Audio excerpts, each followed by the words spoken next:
கர்த்தருக்கு ஸ்தோத்திரம். கர்த்தருடைய நாமம் மகிமைப்படுவதாக. கர்த்தர் தாமே உங்களை ஆசிர்வதிப்பாராக. தேவனுடைய ராஜ்யத்தின் புத்திரர்களே, தேவனுடைய ராஜ்யம் என்பது அது புசித்து குடித்து நம்முடைய வாழ்க்கையை அனுபவிக்கிறது இல்லை. கர்த்தருக்கு ஸ்தோத்திரம். இது பரிசுத்த ஆவியினாலே உண்டான ஒரு சந்தோஷம். ஆமென், அல்லேலூயா.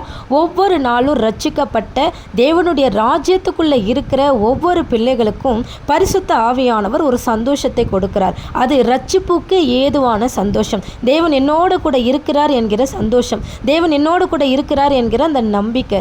கர்த்தருக்கு ஸ்தோத்திரம். கர்த்தருடைய நாமம் மகிமைப்படுவதாக.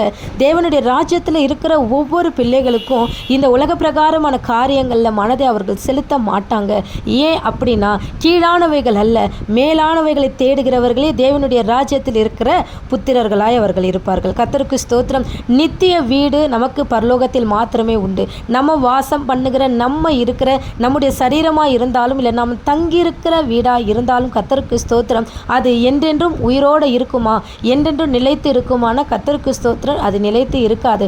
ஆனால் தேவன் நமக்காக ஒரு நித்திய வீட்டை கட்டி வைத்திருக்கிறார். அதற்கு போக வேண்டிய வழியை ஆண்டவராகிய இயேசு கிறிஸ்து, நான் தான் வழி சத்தியம் ஜீவன் என்று சொல்லி, ஒருவன் பின்பற்ற வேண்டும் என்றால் விரும்பினால் என்ன பின்பற்றுங்கள் அப்படின்னு சொல்லியிருக்கிறார். கர்த்தருக்கு ஸ்தோத்திரம்.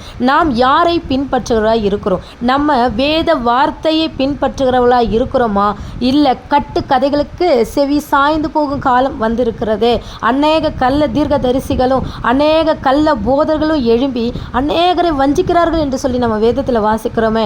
அப்போது தேவனுடைய ராஜ்யத்தில் நம்ம இருக்கும் பொழுது தேவ வார்த்தைக்கு கீழ்ப்படுகிறவர்களாய் மாத்திரம்தான் நம்ம என்ன பண்ணணுமே இருக்கணும். கர்த்தருக்கு ஸ்தோத்திரம். ஒவ்வொரு நாளும் கர்த்தருடைய புஸ்தகத்தில் தேடி வாசிக்கணும், வேதத்தை அறிந்து கொள்ளணும். வேதத்தை பரிசுத்த ஆவியானவர் இருதயத்தில் பதித்து வைக்கிறார். நம்ம துக்கத்தில் என்னைக்கோ அழிந்து போயிருப்போம், அவருடைய வாக்கு தத்தமும் அவருடைய வார்த்தையும் நமக்கு இல்லை அப்படின்னா நம்ம என்னைக்கோ கரைந்து காணப்படாமல் போயிருப்போம். கர்த்தருக்கு ஸ்தோத்திரம். அப்போ தேவனுடைய ராஜ்யம் என்றால் தேவன் மாத்திரமே ராஜாவாக இருக்க வேண்டும், அவர் மாத்திரமே ஆலோசனை கொடுக்க வேண்டும். அவர் வேத வார்த்தையிலிருந்து நமக்கு ஆலோசனை கொடுக்கும் பொழுது, தேவனுடைய ராஜ்யத்தில் தங்கி இருக்கும் பொழுது பரிசுத்த ஆவியானவர் நம்ம ஆவிக்கு, ஆத்மாக்கு, சரீரத்துக்கு நல்ல சுகத்தையும் பலனையும் ஆரோக்கியத்தையும் சந்தோஷத்தையும் அருளுகிறார். அவர் சொன்ன வார்த்தை, உன் சந்தோஷத்தை ஒருவனும் உன்னிடத்திலிருந்து பறிக்க முடியாது, அது நான் கொடுக்கிற சந்தோஷம். கர்த்தருக்குள் எப்பொழுதும் சந்தோஷமாயிருங்கள், சந்தோஷமாயிருங்கள் என்று மறுபடியும் சொல்கிறேன். கர்த்தருக்கு ஸ்தோத்திரம்.